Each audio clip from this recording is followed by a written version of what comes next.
Thanksgiving. Happy holidays to everyone. Merry Christmas to everyone. Let's get down to business. Two-part live. Sean Puffy Combs has been denied bail for the third time. Third time denied bail. So he's not getting out for the holidays. He will be incarcerated in Brooklyn at the MDC until trial May 2025. Williams. Wendy Williams' health has taken a turn for the worse amid her battle with dementia and aphasia. The former Wendy Williams show host, 60, has become cognitively impaired, permanently incapacitated. Attorneys for Williams' guardian, Sabrina Morrissey, revealed in a memo filed in court earlier this month, according to court documents obtained by USA Today Tuesday. Morrissey has been pursuing legal action against A&E Television Networks, Lifetime Entertainment Services, and others involved in the release of Where is Wendy Williams, a docuseries on Williams' abrupt exit from the public life released in February. Williams is an acclaimed entertainer who tragically has been afflicted by early onset dementia. The November 12th letter reads, in an amended September complaint, Morrissey accused the defendants of taking advantage of Williams in the cruelest, most obscene way possible for their own financial gain. Wendy Williams, when she was looking better than she has, wow. USA Today has reached out to a representative for Williams for additional details on her condition. Elsewhere in the memo, Morrissey's attorneys also requested the removal of Williams' personal information from the defense's portion of a joint status letter. The details pertain to a guardianship proceeding that Williams' bank, Wells Fargo, initiated in January of 2022 to help protect the TV personality's finances. The filing for that proceeding was later placed under seal, so we don't know what it says and who they thought may have been using Miss Williams.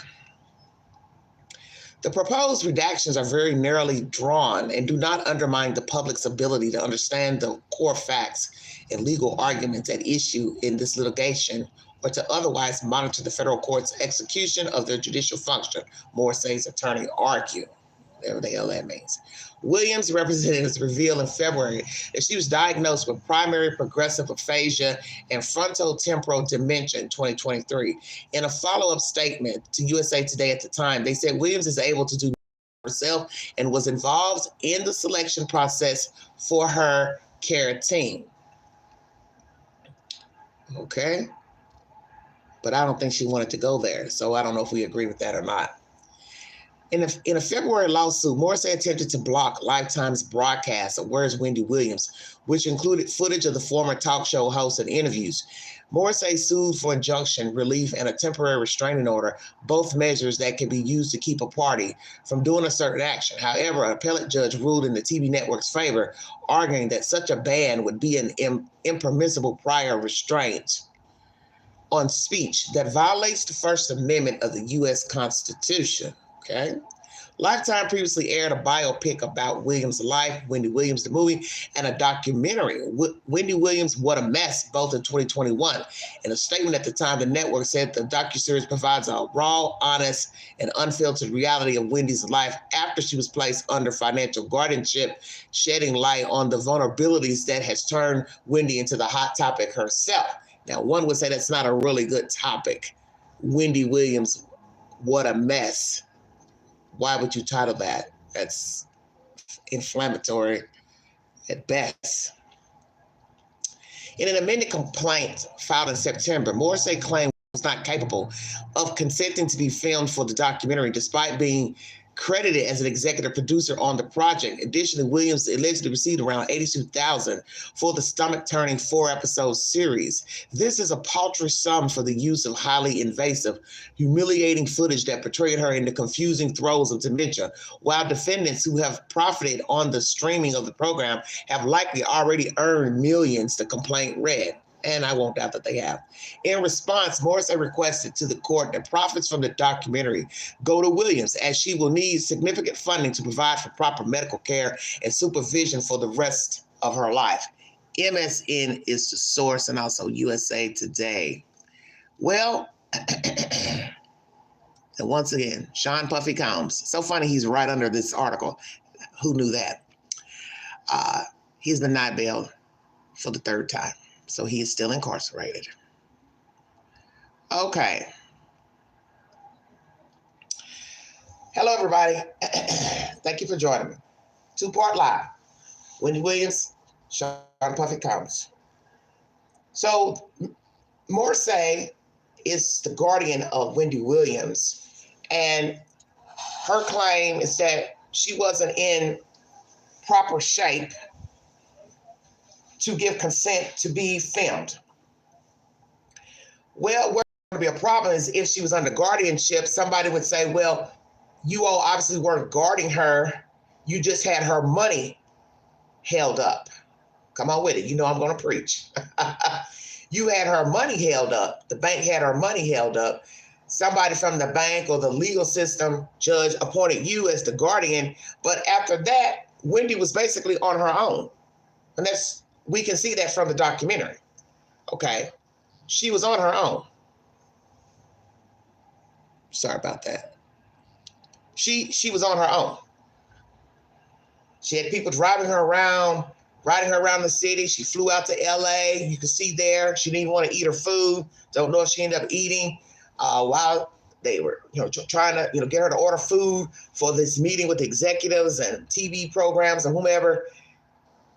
People who were aiding her, the assistant, they all knew that something was wrong with her. And yet she was under guardianship at that time. So there are many people to blame. She was in New York with no family. They didn't know what was going on with her up there in New York. So she had people who she thought she could depend on. And then she also was under guardianship.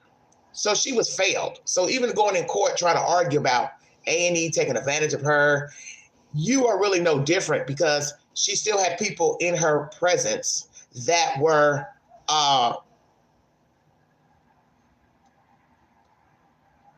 not looking after her properly. Wads of cash. I'm assuming she probably took some money out the bank at one time or another. We saw that in the documentary. So everybody was really hustling her because like they said, at some point in filming her for about 30 minutes or so, or a couple of minutes, you knew that something was wrong with Wendy Williams, but you still continued to film her, number one. Number two, the guardian. You didn't have anybody watching her while you had her money tied up at Wells Fargo. Wells Fargo had her money tied up.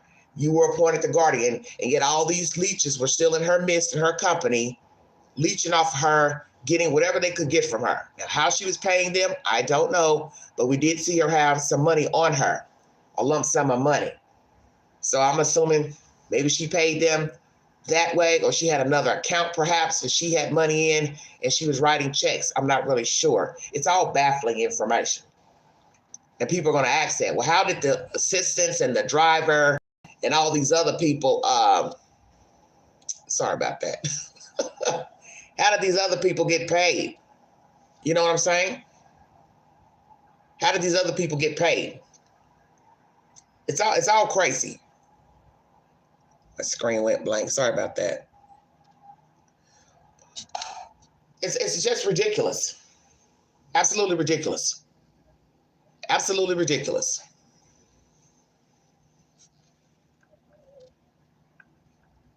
Well, my screen wants to act up. Sorry about that.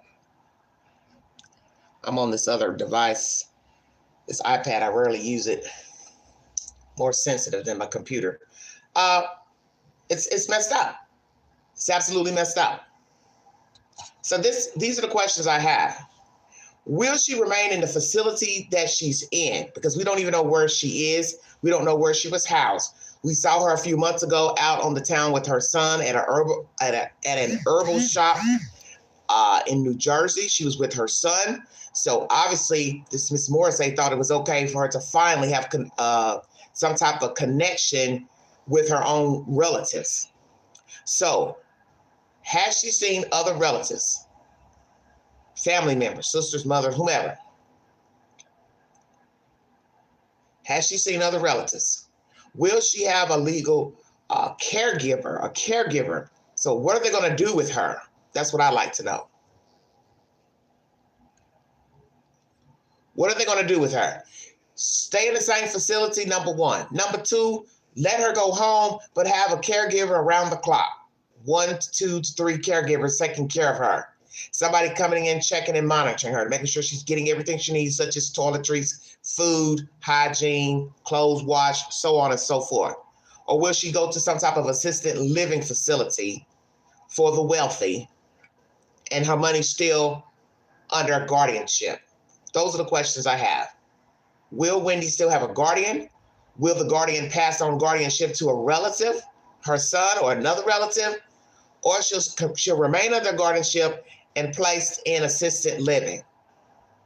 A rehab facility, which one? Because some of the assisted livings, nursing homes, they're like both. They're like nursing homes and rehab. It just depends on the facility itself. But nonetheless, it's still sad that here's a woman that was vibrant, up and about, running that mouth on TV, and look at the fallout. Messy divorce. Husband got another woman pregnant, his mistress. They suing her for money. He tried to sue her for money, back payment that he wasn't getting. Girlfriend living off of him, off of Wendy's money. But see, God don't like ugly. And I think God was at work during this fiasco with Wendy Williams. She gave a lot of heat on TV. A lot of people did not like her, do not like her still, didn't appreciate her tongue, her delivery, her content. And now she's incapacitated. Imagine that. And then the other people who are living off her money, her son, relatives, whomever was getting monies, gifts, it backfired on them as well. Whoever was getting money. And obviously Wells Fargo saw something in her accounts that made them feel like it was a need to seize her assets. So now we have to ask the ultimate question. What is Wendy Williams worth? What does she actually have in the bank? Because as you see, Morrissey is saying to A&E, we're trying to seize all funds you're making off this program. All of it needs to be given to Wendy Williams because she needs ongoing long-term care.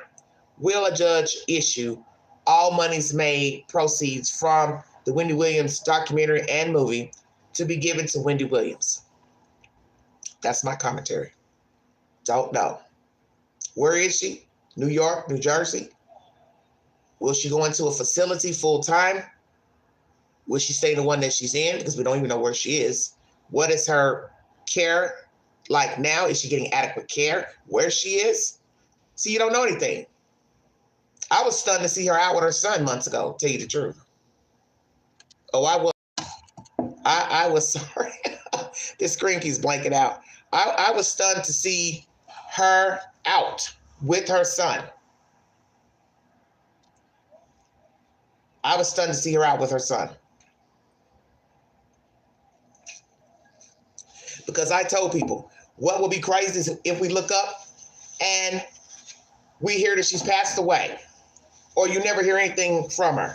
Because when you have somebody over you like this, and God forbid, they got in cahoots with some dirty people running a facility, they could knock that lady off and you wouldn't know where she is or anything. You wouldn't know where she is, anything going on with her. Live dead, dropped in a hole, dropped in a box, thrown in a river, lake. And I know that sounds preposterous, but we have seen here because in the end, we don't know this Morrissey lady. We don't know who issued this seizing of her assets at the Wells Fargo Bank. We don't really know who was in her account spending the money. She said she gave permission to her son to use her card, when she was down in Florida.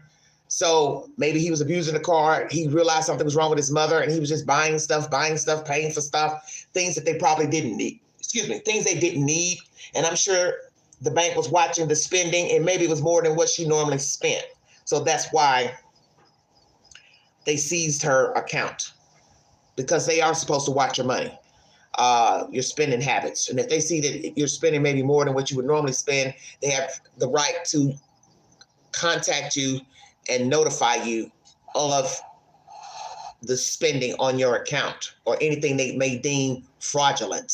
So then we have to ask that question as well. Was something done fraudulently on her account or accounts, or someone was trying to take out a lump sum of money. See, could have been that. Somebody was trying to withdraw thousands every day. We don't know. It's very sad. Very, very sad.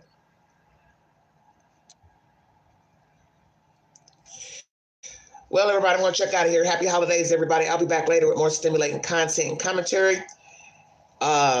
This was a two-part live. Sean Puffy Combs has been denied bail a third time. He was deemed a risk to the community, and the judge didn't feel like he would obey his freedom if released. So that's the latest on Sean Puffy Combs.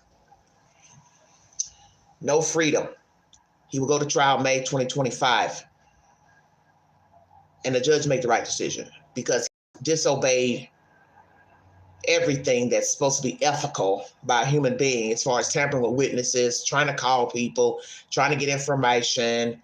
It's no telling how many people he's reached out to since he realized that the feds were investigating him. My understanding, the first of the year, this year, he was reaching out to people that I think were in the indictments or witnesses.